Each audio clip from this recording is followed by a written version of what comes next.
Mass media, like so many of the ideas we use in everyday life, is something that's fairly easy to describe, we tend to know it when we see it, but a bit more difficult to explain.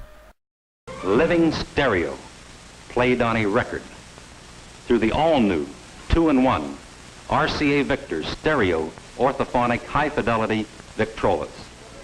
This follows because technological changes over the past 25 to 30 years have created a range of new and different relationships between those who produce and consume media products, such as film, print, music and television. There have also been dramatic and wide-ranging changes in relation to how media are actually produced and consumed.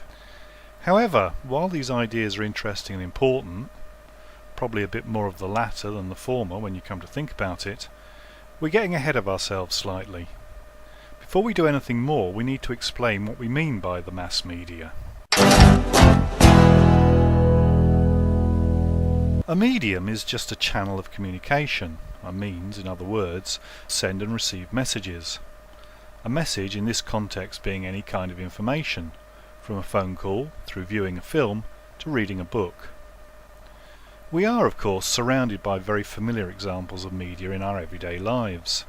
From newspapers and magazines, through television and radio, to film, video, mobile phones and computers. By mass, we're obviously talking about the potential to reach large numbers of people.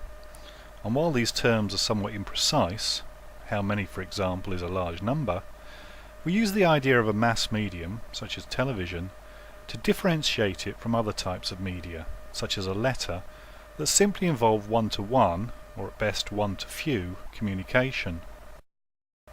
However we actually define the concept of a mass audience, it's not something we need to bother with too much at present, since, as we'll see, it's probably going to be easier to define a mass medium in terms of what it isn't, something greater than a one-to-one or one-to-few medium.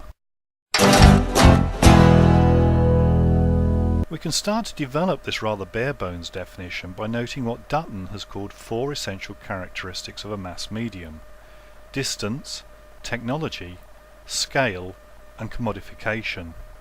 Taking each of these categories in turn, distance involves the idea that communication between those who send and receive messages is impersonal, lacks immediacy and is one way, from the producer stroke distributor of the information to the consumer stroke audience.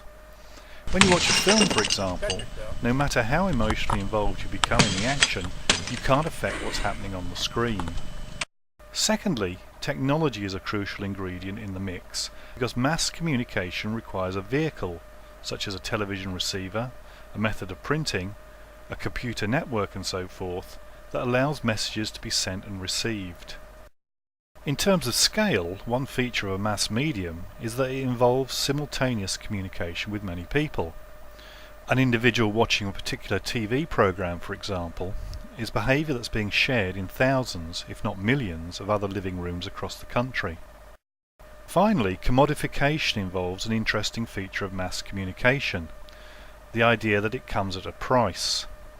I can watch sport on TV, for example, if I can afford a television, a licence fee to watch terrestrial channels like the BBC, ITV and Channel 4, or a subscription to something like Sky Sports if it's on satellite or cable.